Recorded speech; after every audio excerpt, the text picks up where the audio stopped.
a lot of projects I wanted done with my house and a very small budget. So I have an amazing handy person named Rana, who actually is a contractor. She has helped me do some really great things. She installed this floor for me. It looks like wood, but it's tile. She made my tiny bathroom a whole lot bigger by building me this barn door out of plywood and supplies from a barn store. She's going to help me revamp my fireplace using tile, and we're not going to have to use a wet saw. She's assured me that I will be able to tackle it. Let's see. Rana, one thing that's been bothering me is this ugly, ugly fireplace. And when you told me I could redo it by simply putting tile on it, I was kind of astounded. Is it going to be an easy project? Because I actually can't pay for all of my projects to be done. I have to have a lot of them done by this subcontractor right here. That's how I got into this, is because I couldn't afford to pay for all of my renovations either. And so what I like to do is find inexpensive solutions to very popular problems. These tiles are absolutely perfect, and the reason why is, for a person doing tile for the very first time, it's a one-step process instead of a two, meaning that when you put this up on your fireplace, you do not have to come back day number 2 and grout it. You can just stick it up, instant gratification, walk away, let it dry, you're done. So you were telling me that we can cut the back of this with... Okay, so what we can do is, there's 2 things. One is, because these little mosaic tiles are so small, and because they're not ceramic, they're made out of real stone, they will have very clean breaks.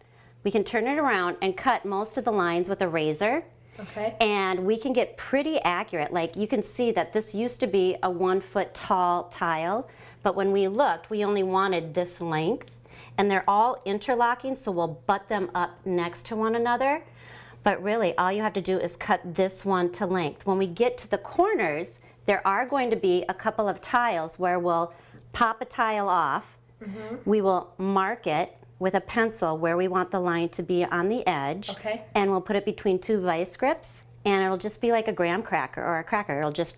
What are we doing first? With these lines right here, if you do a little mosaic like this and you go to push it down, sometimes you might push too hard and a row might get stuck in this crack. So my suggestion would be to get yourself some heavy-duty mastic. Okay. And the day before, you just take a flat edge like this. Just like a spackling. Yep. And you just goop it on. Don't worry about it being pretty. Don't worry about it being even.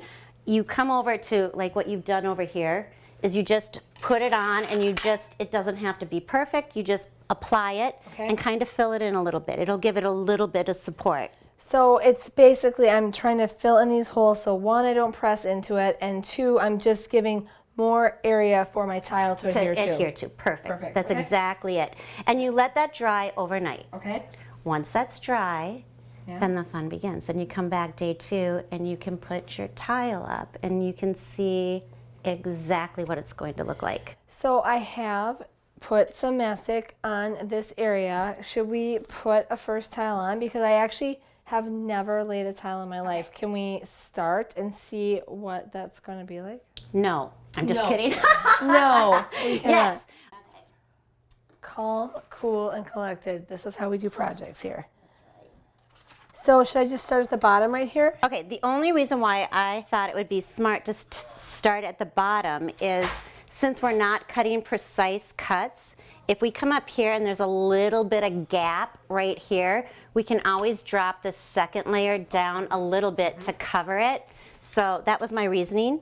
Also, when you come down here, it's easier to stack tile on top because gravity is going to hold at least this bottom edge in place. Otherwise, you're using a lot of, you can start up here, but you'll use a lot more duct tape if you do. First thing I want to do is I want to level this. So come in here with our level, and I can see it's not level, so I've got to bring this tail end up a little bit. And you know what I forgot to grab is a wooden shim, or just any, you don't have to have a wooden shim. If you have some, well, look at that. Okay, so we'll stick him under here. Just saying. And we'll make him level. And then once this is up here, I take either a piece of flat wood or just even my level. I don't want to do it with my hands because I don't want the mosaics to go like this on the fireplace. But if I take a flat edge and just kind of push it like this. That's a great idea. There you go. And that's all you need to do. And you'll want to check for level, and that's it. My project is started. 10 years in the making. Thank you so much, Rana. You're welcome. I am ready to tackle this with you. All right. With Rana. We'll do Okay. it. We'll do it. My fireplace is very close to completion. Just a few paint touch-ups, but Rana helped me, and we worked through this whole thing together. And it was fairly easy. There was some putsy work as far as like matching up the tiles, but all in all, it went pretty smoothly. Right. If you have patience, you can get through it. If you just allow yourself to take time and know that there's no rush on it, you can do it. All right, and then we painted, actually stained the mantle to give it an accent, painted the doors with a fireproof paint, and I just want to show people quickly how easy it is to snap the tiles, so when you do need to fill in pieces, you don't need to use a saw. Right. So we've got a tile that we marked with a pencil line, and this is what we did when we needed to fit in little pieces. Right. And I simply snap, and it's the size I need. It is. And with these tiles, especially because they're stone, they're not ceramic, and the nature of stone is not perfect. They don't have to be perfect. It doesn't have to be a clean line. So if you look, the stones that are on the fireplace, if they were so perfect, it wouldn't give that warm feeling. It is a warm cottage look, and this is a very dramatic difference, and this fireplace is the focal point of my living room. So thank you so much for helping me with this project. Will you help me with more projects? Yes. All right. Thanks, Rana.